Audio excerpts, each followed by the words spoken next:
Hi once again, great people out there, cherished viewers. I welcome you to JCL Tutorials, and we are still on our series Colonization and National Development.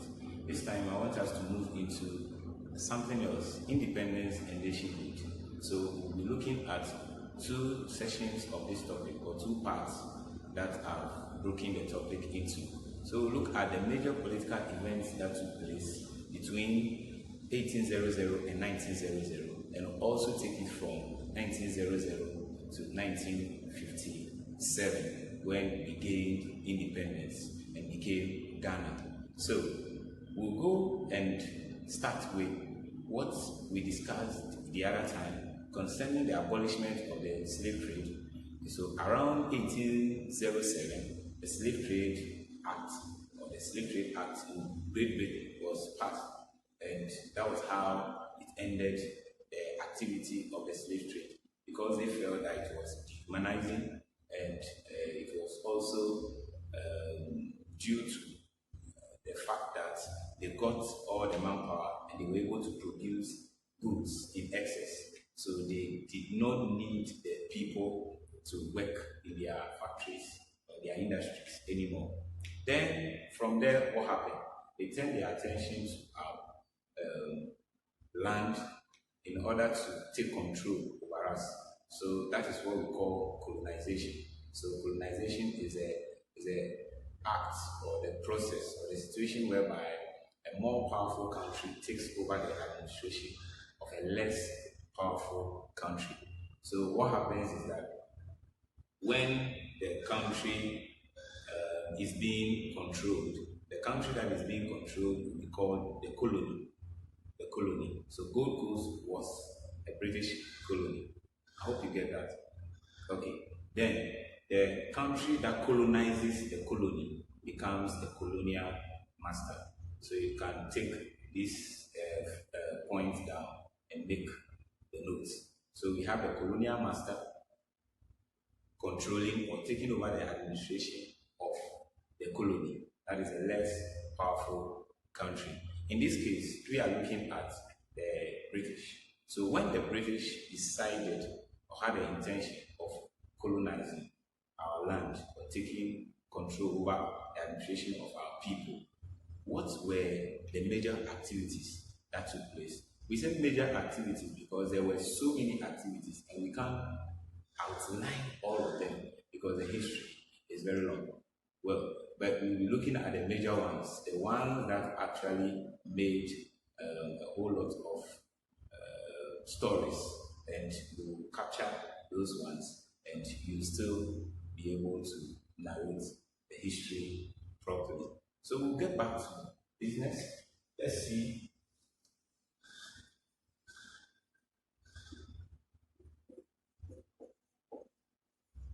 The major political events between 1800 and 1900. That's in the Gold Coast. Alright, so if we want to talk about the abolishment of the slave trade, and we mentioned the year 1807, probably you know it falls between this period. Good. Now, if we also continue to talk about other colonies, Ghana wasn't, or Gold Coast wasn't the only colony that the British took control over. As at the time the slave trade was being abolished, countries or colonies or territories, let me put them that way, such as Sierra Leone, the Gambia, and Nigeria, they were all former colonies of the British. Okay, so Sierra Leone had their governor. They had a governor. So the governor is supposed to be in charge of that particular colony and supervise the activities over there and make sure that everything runs properly. Then he will report to someone who is higher than him, which is the Governor General. So the Governor General will also report to the Secretary of State, and that is how it is carried onto the throne of the crown. And when we mention the crown in the British administration system, we are talking about the monarch, the Queen. So the Queen Elizabeth at that time So on top, she was the highest. And then we have the Secretary of State coordinating all their affairs. Then the two of them were based in England. So we have the Governor General in charge of all supervising all the governors of the various colonies. And then the governors also control the colonies. So that was how the Crown Colony was carried out or was executed in terms of their function. Okay, so let's get back to the events now. So as at that time, I already mentioned that Sierra Leone had their own governor. So what happened? We needed a governor in the Gold Coast as well, and because this place had already become one of the places that was influenced by the British. Already, the British had started trading with the people in the coastal areas. So the relationship over there was quite okay. So a whole lot of activities, trading activities continue here. The European traders were called merchants. Merchants.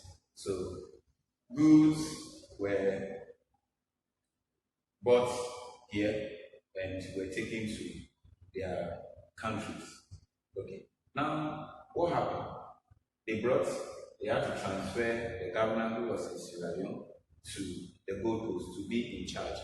But they realized this land could also become one of their colonies. So they brought the governor called Sir Charles MacArthur. Sir Charles MacArthur.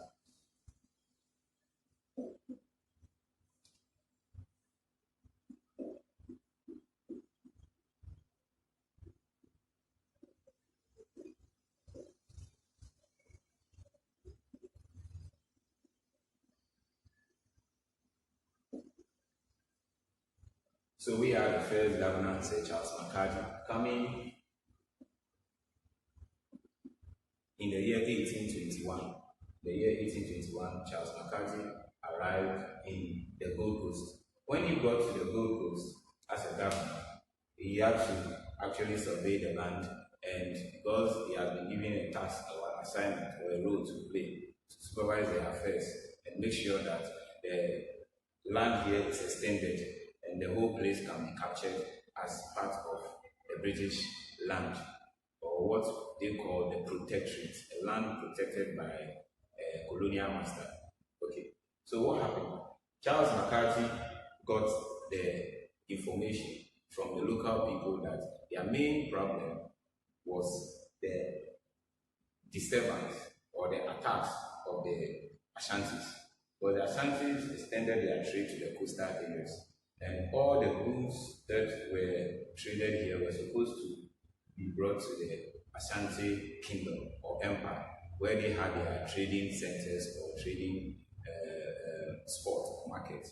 So these people were not happy with the attacks that the Ashantis had brought on them. So they had to seek refuge in the hands of the white man. So the white man or the British, they decided to protect the people in the coastal area against the attacks of the Ashantis. So what happened was that Charles MacArthur took his soldiers and decided to carry or stage a war against the Ashantis, knowing very well that he can be able to stop them from disturbing the people in the coastal areas. And then, if they're able to conquer them, probably their land is going to be added to the British colony, and that is how it's going to extend the territory or the land. So Charles MacArthur planned the war, and actually it was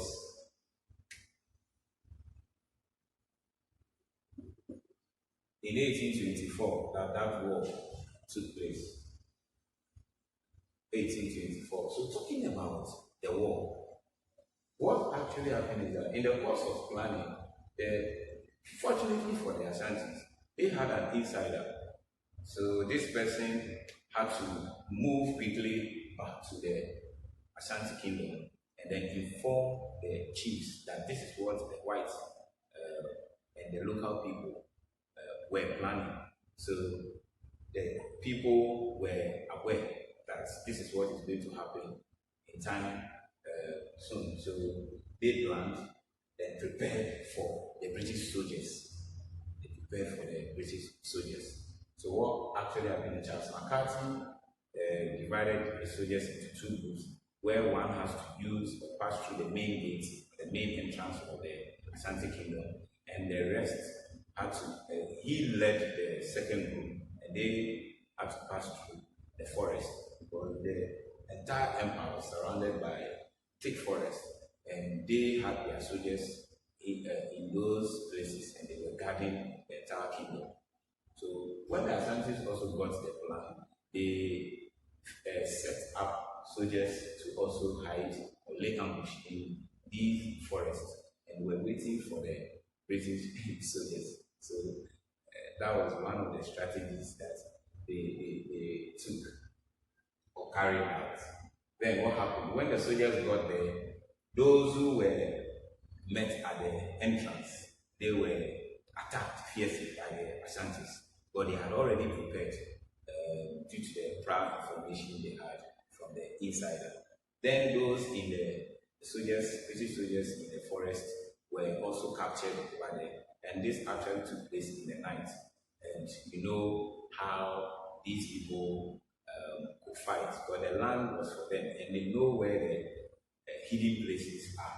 So they were familiar with fighting in the night and even in the day, and they were able to descend on the British soldiers. So after that war, then they captured the leader of the British army, which was Sir Charles McCarthy himself, and they cut off his head, because that is what we show as a sign of victory of local people go to war. The leader of their opponents or their attackers had to be captured, and cutting off the head showed that they have actually won that war. Other people also said that they didn't cut the head of Sir Charles McCarthy. But what actually happened is that when he realized that he couldn't save himself anymore, he killed himself. Well, we'll just take it that he was killed in that battle, and that was a very huge defeat for the British. It was a huge defeat for the British. So a new governor had to come in now, since the first one couldn't survive the first attack that was staged, or war that was staged against the Ashantis. And that took place at Adamasio. And that war was called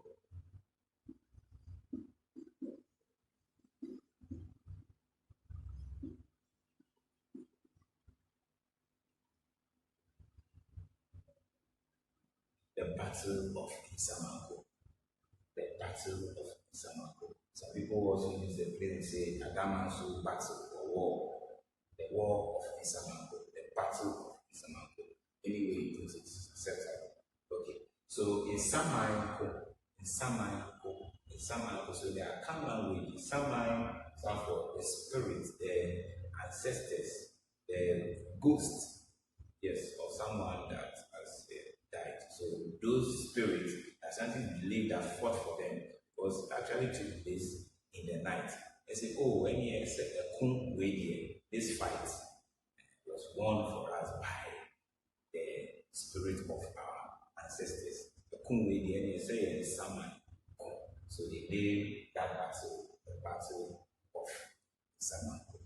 Okay, and that took place 1824. You don't have to forget this year, the place, and the name of the battle. Okay.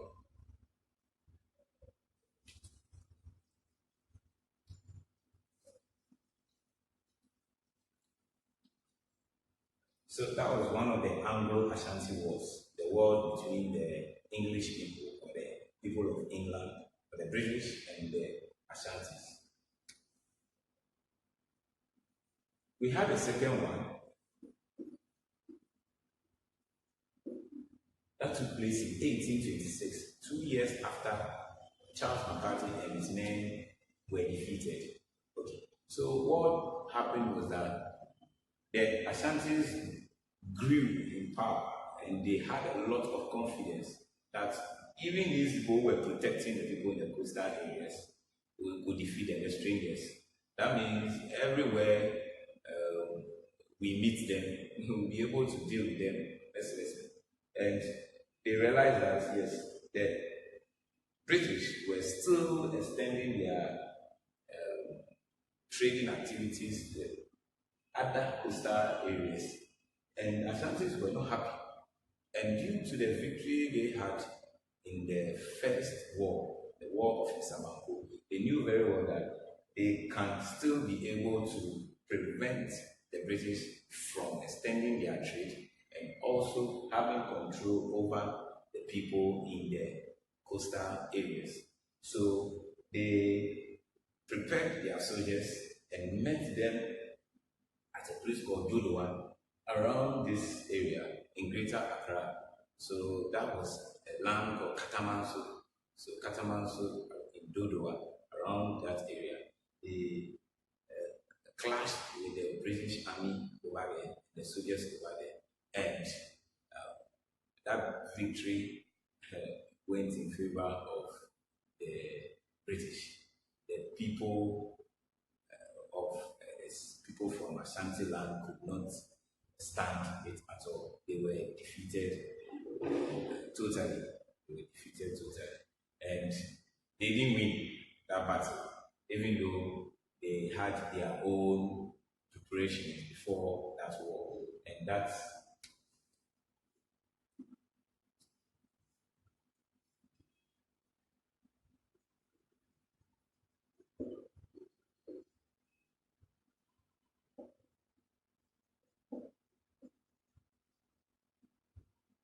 the Battle of Catamount.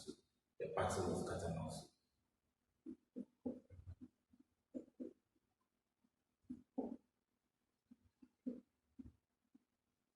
So Dodowa Battle. So at times people call the Dodowa Battle the War of Catamount. These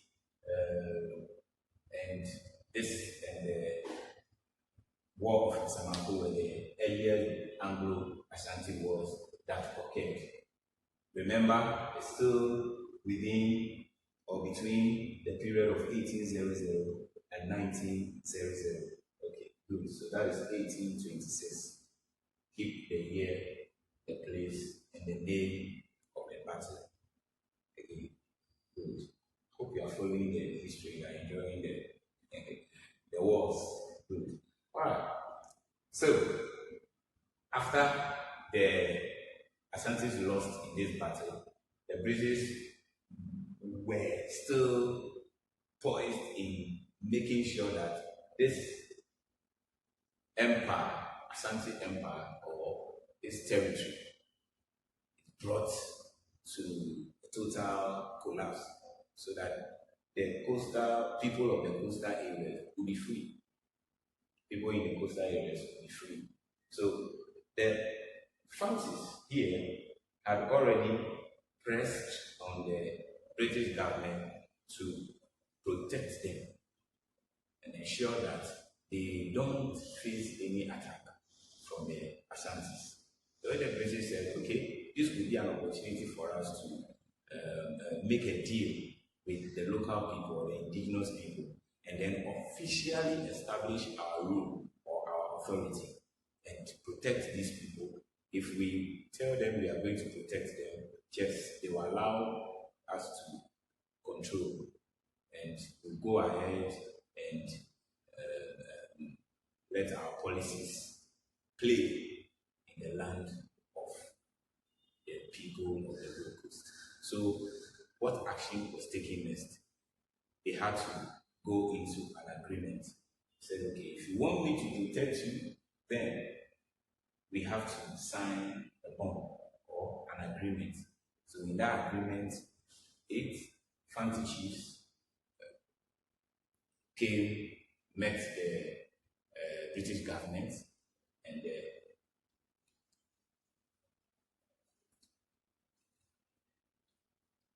the British government at that time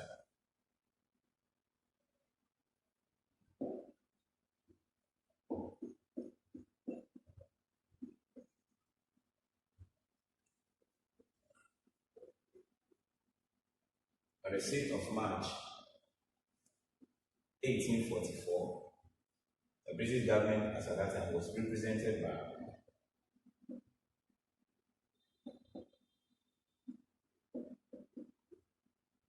Commander Hill. And Commander Hill met the first 8 chiefs and they signed the bond. And this bond is popularly called the Bond of 1844. So I have this on the card here. The Bond of 1844 was a peace agreement between Commander Hill and 80,000 chiefs. It was signed on the 6th of March 1844. I believe the 6th of March, as a Ghanaian, you are familiar with this date. Good. So we actually gained independence on the 6th of March 1957. So 6th of March 1844. In our history, this bond or the signing of this officially commenced colonization or led to the beginning of colonization in the Gold Coast. So if this led to the beginning of colonization in the Gold Coast, and we chose this date to mark our freedom or independence from the hands of the British, you can calculate the number of years that the Gold Coast was colonized. So you just do a simple calculation. When you subtract 1844 from 1957, I'm sure you are going to get 113 years. Okay. So good. I have a mathematician out there. Great. So that was a period of colonization in the Gold Coast. That's correct. Long, a century and some years. Okay. It's not easy. Now let's get back to what happened during that. They had terms, because anytime you are signing an agreement with someone, you have to agree. There are terms. What do you want? What are the things, the conditions? What will happen if this agreement is broken? What should we enjoy? Probably you want something, so you stand on that to sign the agreement. So one of them was that the terms of the bond were to end all human practices which were described by the whites or the British as human sacrifices. So that local people were sacrificing humans. So they had to stop that if they want them to protect them against the attacks of the Asantis. But they wanted to push their agenda, their rule, their system, force it onto the local people. So they got this opportunity, they had to put it down. Okay. Then the people in the southeast were against the Asantis. So the people in the southeast states wanted protection against the Asantis. Good. And then the British also said that then in your area or locality, if you have a criminal case, those cases won't be taken to the chief's palace for them to be settled anymore. We will establish our courts, and then you bring them, or the judiciary, you bring those cases over there for them to be tried in the British courts. They agreed and signed. Then, when you know the terms, you can easily convert the terms into the causes of or the reasons for signing the bond of 1844. So if you pick a term like the one that they were asked to abolish or end all human sacrifices, if you pick that one, you can make, okay, the British wanted all human sacrifices in the southern states to be abolished or to end, and you can get your point from there. Then the same point can become the effect, because all these things were achieved anyway, and the people agreed, so they abolished. So that would be an effect. So you can convert that point to So you can actually use one stone if you understand the bond very well. Use one stone to kill three birds. This one not two birds, three birds. Okay. By using the understanding or the meaning or the description of the bond that was signed, using the meaning to write out the terms of the bond, and then also writing out the effect of the bond or the result after the bond was signed. And later, 11,000 chiefs also joined and they agreed because they also wanted protection. Everybody wants to enjoy freedom. Freedom is good. Okay. So after this bond was signed, it gave the British the chance. So one of the effects was that it established colonial rule in the Gold Coast. That was the beginning of colonization. Gave the British people the authority to carry out certain decisions. One of those key decisions was the introduction of a particular tax. They introduced the tax because they needed money to pay their workers, I mean the British workers, and also develop the colony. That will take us to the next major political event between 1800 and 1900.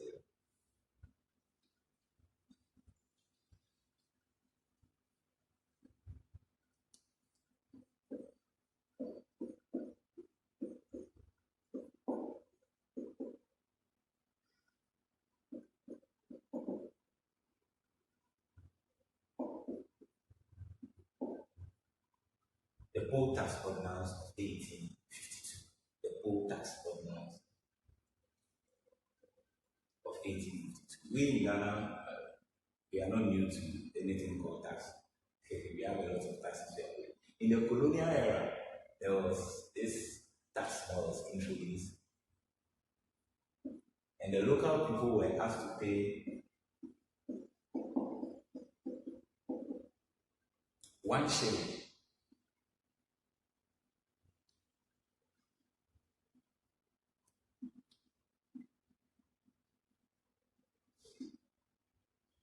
every year. 1 shilling every year. If we are to understand the shilling, the British they use the pound sterling. So the way we have pesos and the cedis, we can say oh, we need a lot of shillings to get a lot of pounds. Okay, so the shilling can be described as the peso, yes, as at that time. Okay, so the shilling, just 1 shilling, but the people saw it as a huge money because it's huge. It's huge.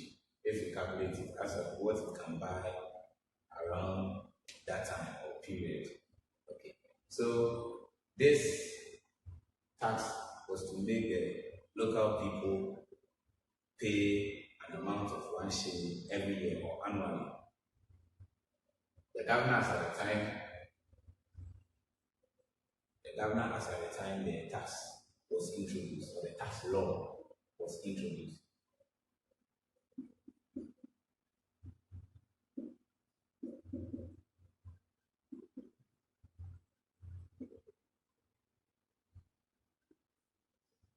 Major Stephen John Hill. John Hill is different from the Commander Hill. This is a different governor.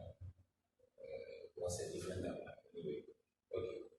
So Major Stephen John Hill was the governor at the time the tax law was introduced. Then the people had to pay. In the first year, they made an amount of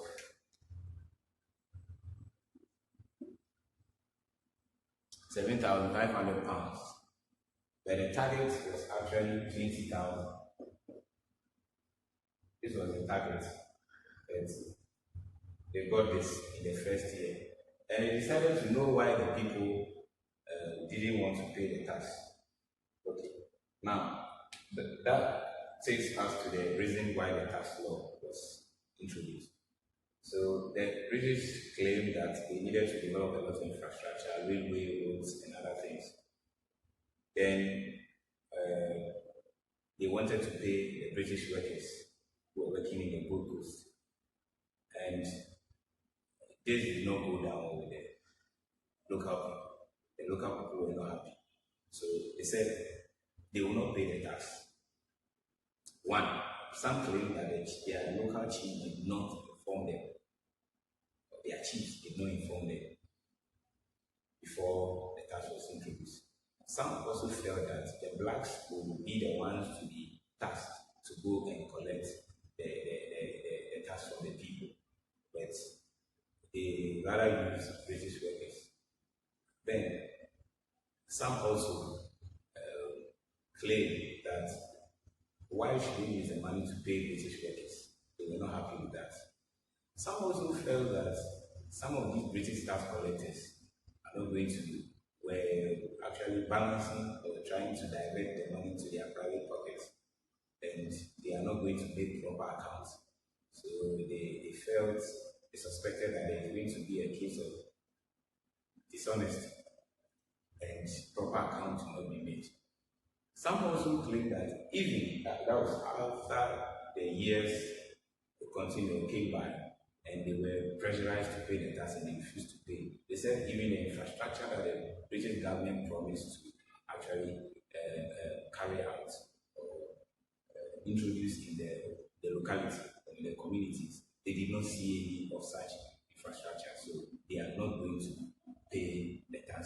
These were so many reasons. From what I've said, you can get 6 or 5 points out of them why the poll tax ordinance failed. So this continued, and this also actually discouraged the British government, because if you target £20,000 and you get 7,500, that's not even close to half of the tax. So probably you find out why the people aren't paying. Okay. So that led to the collapse of the tax in 1861. So the old tax ordinance failed in 1861. You get everything here so far that we've talked about. We've been looking at the signing of the bond, certain bonds that will let or push the whites to go ahead with an introduction of a tax. So 1852, this is also between 1800 and 1900. Alright, so moving away from the poll tax ordinance of 1852, always remember to add the year 1852, as you go to the United Kingdom, there are still taxes that you find with that name, poll tax. But the one that actually was introduced in the Gold Coast was the one in 1852. So always remember to add the 1852. Okay, so this tax actually made the people unhappy, and they felt that the British government is up to something and they are just there to exploit them. A lot of people agitated that they needed so many better conditions, and they were also pressing on the British government to have their people being part of the legislative council or the judicial council, where they can also, because the powers of the chief in some sense have been reduced, because the chief palace was used as a judicial or the courts, but now they have taken those powers from them, and the people were not happy.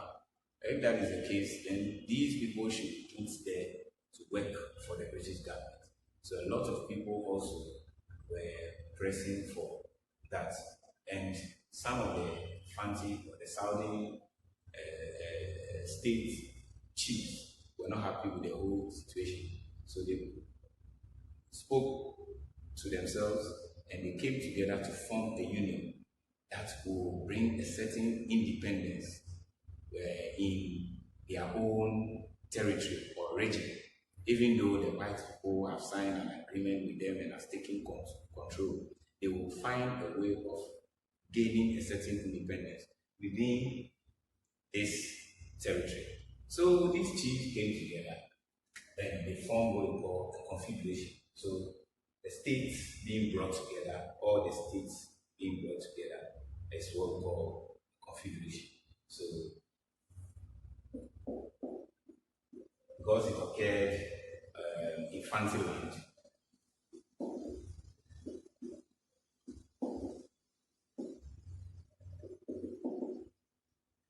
they call it the Fancy Confederation. The Fancy Confederation. And within the history, this was the first and the oldest movement that actually took place in the whole West Africa. A movement that was aimed towards making a territory or a certain land colonized by a foreigner or a stranger, making it independent, the first. And this took place in 1868. 1868, after some years after the Potas ordinance failed. So the Fancy Confederation was a very great movement, great decision. The chiefs were together, but later, what happened? It collapsed.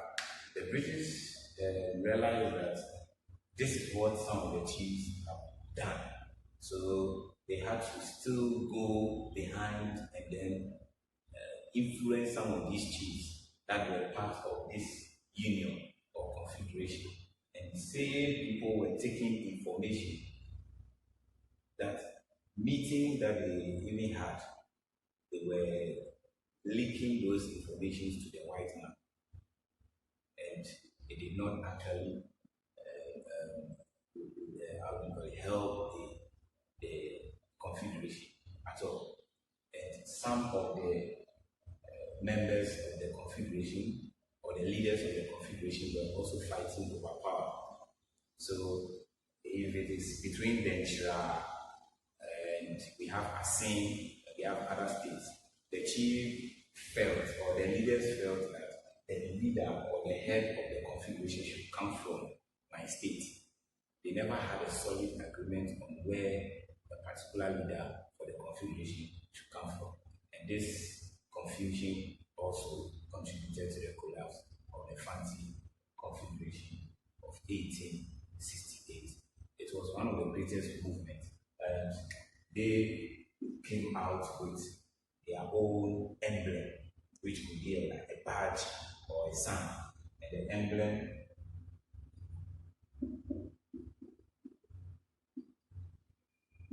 so take note of this as students who are preparing to write exams. An elephant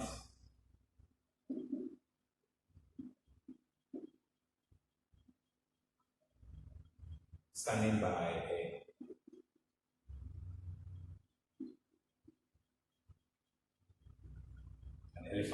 a palm tree. So you see their logo and their emblem, and it means a lot. Elephants are one of the strongest animals. We have palm tree, one of the richest plants that we can. Everything in the palm tree is very profitable. You can use it for so many things. So they have this as their emblem. So these were the key elements were the elephant and the palm tree, and they used that, and it represented their configuration. But after its collapse, it didn't stand again, and the chiefs had been divided by the British government. They've been divided because of the infighting and the confusion among them. Okay, so we'll move on to another great event that took place. Before 1868, we have already talked about the Potas ordinance, and they were actually forming this to prevent all those decisions that could be taken by the British government that were targeted to the exploitation of the black people or the indigenous people. from 1868, as the British realized that some of these people have taken a stand and they are not ready to continue with the terms that they actually agreed on in the bond of 1844. They were reluctant, the British government, in protecting the Fantis. So the Ashantis decided to attack the Fantis again. And in the course of fighting against the Ashantis, the British had to take another decision and silence these Ashantis who have been very troublesome in a way. Okay. And they were strong people and they never give up. They never give up. And they actually use a lot of force to actually bring them down. So that led to another Anglo-Ashanti War in 1874.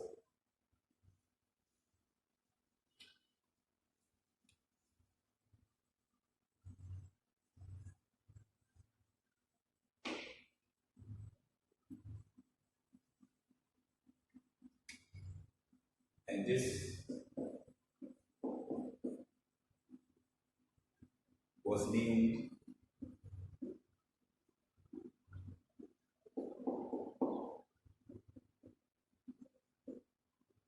the Sagranti War. The Sagranti War. I'm sure you're wondering where you got this name from. Some of you have heard this before.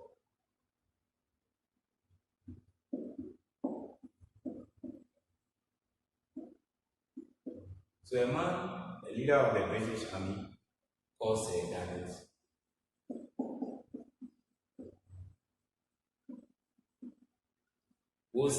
Sir Garnet Wolseley led the British Army and staged another attack against the Ashantis, and they defeated the Ashantis in this particular war again for the second time after the Battle of Katanashu or the Battle of Dodo. So the Sagranti War, because after the war, the local people couldn't pronounce the name of the British army leader. So they made it Sagranti instead of Sir Garnet. So it became the Sagranti War. Okay. And in this war, after this, since they were able to, in a way, collapse the part of the territory of the Ashanti kingdom, they had to bring the Ashantis before a table, round table, and then sign an agreement. Okay. Well, this reminds me, talking about agreements, Sir Charles McCarthy, we know, did not use that strategy, but he came with force and wanted to silence the people of the Ashanti kingdom. But the man who came after him, Captain George McLean, in 1830, he was brought after Charles McCarthy. He came and he wanted to use peaceful means, and he was able to talk to most of the rulers of the Ashanti, or the kings, the chiefs over there, and there was a bit of peace. But the British government did not like his strategy, so they removed him from that position, and they brought another person. That was Captain George McLean. So you hear about the McLean Treaty, or the Treaty of 1831. So he has also done so well. Okay, let's do a fast track forward. Okay, coming back to Sir Garnet Wolseley, after that defeat, the Ashantis were made to agree to a whole lot of things. One of the key things was the payment of the 50,000 ounces of gold. 50,000 ounces of gold. You have to take note of that one. But what happened? They were expecting, the British government was expecting that the worries and the damages that they have caused the fancy people, they have to pay that money, like a fine, so, or a compensation. So they had to pay. They were expecting them to pay, and they did not pay. So the British wanted to attack them once again. And the Ashantis continued to worry the Fantis. And this time around, they took it to the doors of the British government by kidnapping one of their citizens, Ramsey and his family. And if they didn't want to release Ramsey to the British, and the British people were not happy with that decision.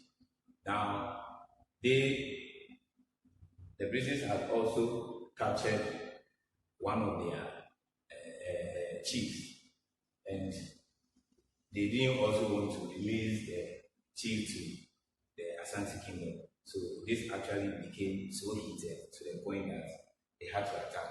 And then we're wondering why these people have become so, or have been so stubborn. And even after this war, they are defeated in this war, they still want to resist and fight the British, the people of the fancy land or the southern states. So the leader, as at that time, after Senegal, was one of their leaders, known as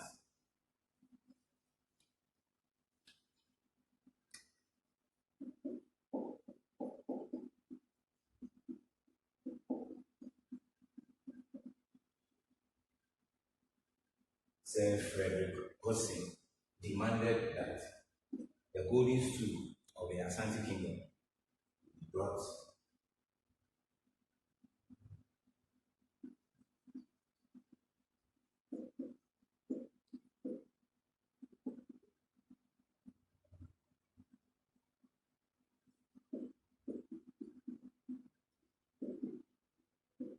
You know, the golden stool is a symbol of unification and a symbol of authority of the Ashanti Kingdom.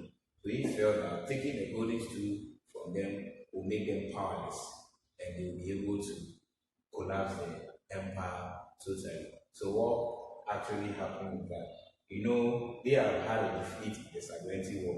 So most of the men over there were afraid to actually lead the soldiers and then fight the British Army.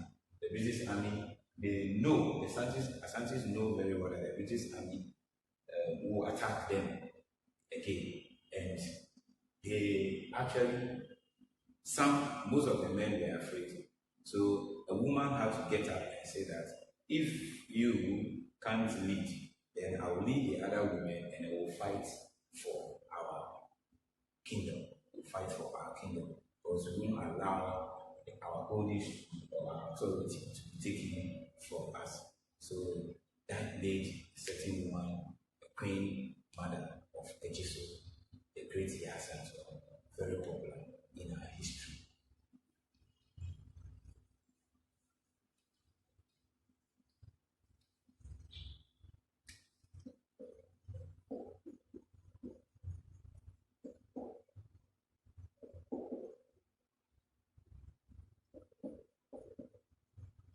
So the war was named after her, the Ya Asantua War. 1900, it ended around 1901. 1901. It started getting to the end of the 1900 and then it entered 1901. In that war, Santis fought. Ya Asantua was very powerful. They didn't kill her in the war because of her power, but she was later captured, overpowered, and was taken to the Seychelles Island and exiled. So, like prison. So that is what they did to. But later she died in the Seychelles Island, and a lot of people say she died of toothache, and I've been wondering why they have to say toothache because local people have been strong. You know, Africans, we have used our herbs and we have our own system of medication and healing. So I don't think toothache can kill our great Yasanto. But that is what people do say. So the Yasanto War of 1900 and 1901. Supposedly, you go from it because this was when the war So that ends it for the major political event that took place in 1800 and 1900. Okay. So after the war, the because of the defeat, and then the men have been defeated several times, and this time the woman had to lead, and that defeat also came, and it was so severe that it led to the total collapse of the Ashanti kingdom as at that time. As at that time. So that gave the British the chance to expand or make this place a British colony or protectorate. Protectorate.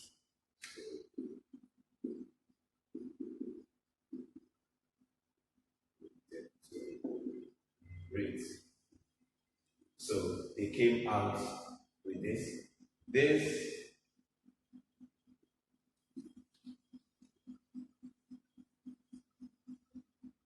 so I'm going to give you the methods they used to colonize all these territories. So they have 4 territories. These are the colonial map. So the first one, the Gold Coast colony, 1874, became a British protectorate. Remember, they had signed a bond in 1844. So the expansion, and then in 1874, it officially became a British protectorate. 1874. Then we have the Ashanti colony, 1901, after the Yasantua War, because they had a chance to colonize them after the collapse or the defeat. Okay. So, but here, if you want to look at the methods, for the Gold Coast colony, they use bonds. You can also say agreements. Agreements. Okay. Then coming to the Ashanti colony, they use force.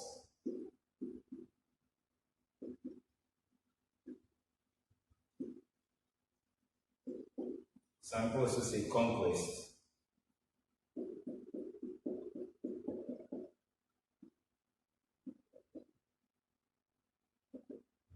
Or you can also say military invasion. So you have to look at all this.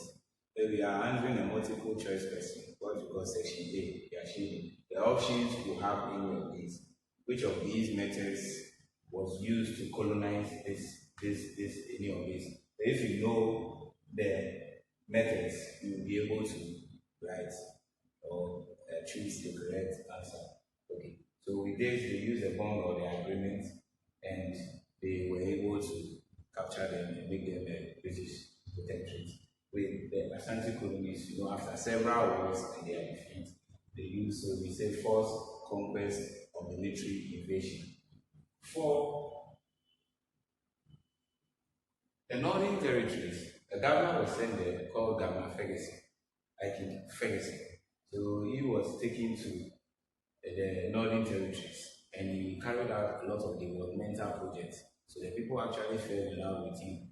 They were so pleased with how he had been able to, or he was able to carry out those projects and the developments that took place over there. So Ferguson actually stole the hearts of the people, and they had no choice. They can't fight the British government, because even if a whole powerful kingdom like the Ashanti kingdom has been brought under total submission, then who are you to go and fight? So in that same year, they became a British protectorate. So 1901. So you can say they were persuaded.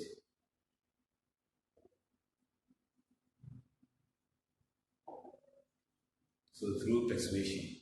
So we have 3 key methods here. But for this was the last to have become. So these were the standing colonies. 1, 2, 3. But Transvolta Togoland, the transfer of a land that was part of Togoland or Togo, and then was added to this. And what actually happened? 1919.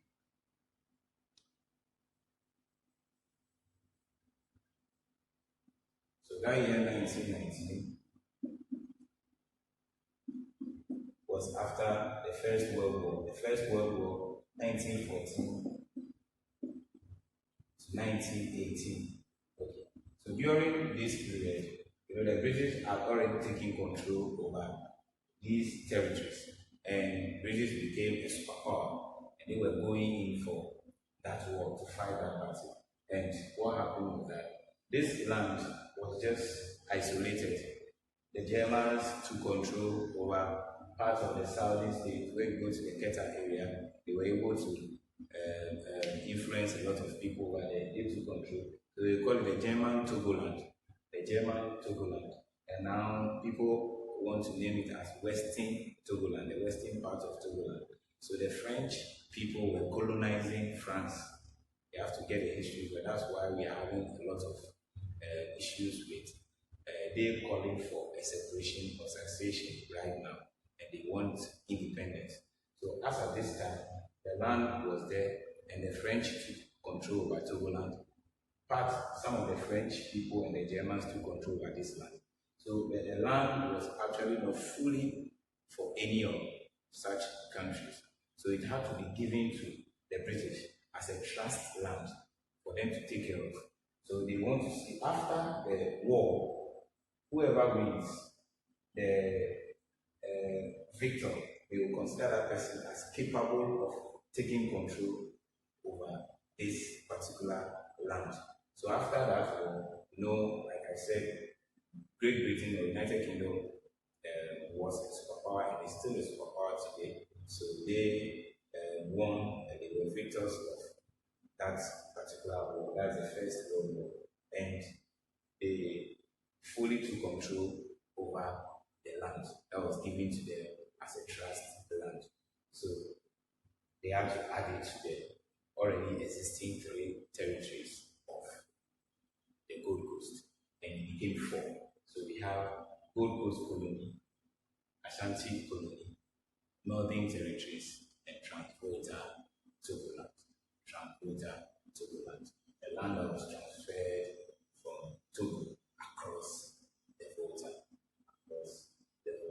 So these were some of the, or most of the major events that took place between 1800 and 1900. And I believe you've enjoyed the history so well during this period. In our next lesson, we'll be looking at the major event that took place between 1900 and when we gained independence in 1957. We are still looking at independence and nationhood, and this completes the part 1 or the session 1 for us. The part 2 will be on the other events to we gained independence in 1957. It's been a great time, and I believe you enjoyed this lesson so well.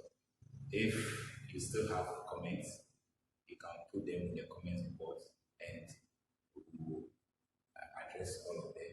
You understand them perfectly. Don't worry, if there is something that you have missed, you can still bring it out, and we'll be able to learn a lot here at GCL tutorials.